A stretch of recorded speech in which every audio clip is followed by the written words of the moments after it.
இல்ல இது நல்லா இல்ல. ஆமா நல்லா இல்ல. ஏய் நான் நேரம் விஷயத்துக்கே வரேன். நீ வரும்போது எனக்கு ஒரு சந்தேகம் இருந்துச்சு. ஆனா நீ நினைக்கிற ஆள் நான் இல்ல. ஏய் இல்லடா. ஏய் நக்கலா இதுக்குடா ஹெல்ப் பண்ண சுத்துற? யாரும் ஆளு? அறந்தாங்க உஷா. பங்களே பங்களே வாங்க வாங்க வாங்க வாங்க. நீங்க தானே அது 3 நாளைக்கு முன்னாடி பார்த்து 3 நிமிஷத்துக்கு முன்னாடி பேசினா அது ஓலாயிருமா?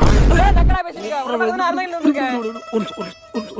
பசங்க என்னைக்குமே பொண்ணுக்காண்டி சண்டை போடக்கூடாது. ஆனா அந்த பொண்ணுக்காண்டி பசங்க சண்டை போடுறாங்க.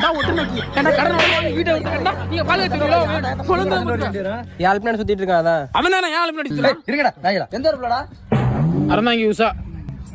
நீ எப்பல இந்த பிள்ளை லவ் பண்ற 3 நாள் நீ எப்பல இந்த லவ் பண்ற அவனாவது 3 நாள் தான் லவ் பண்ணிருக்கான். நான் அந்த பிள்ளை 3 மாசம் லவ் பண்ணிருக்கேன். அது மட்டுமா அக்னி பச்சார வச்சு அப்படியே 300 முத்தம் கொடுத்துருக்கேன். எனக்கு தானே சொந்தம். நான் கேளுடா. நடிக்கிறீங்க யார்? அந்த பிள்ளையோட அண்ணன்டா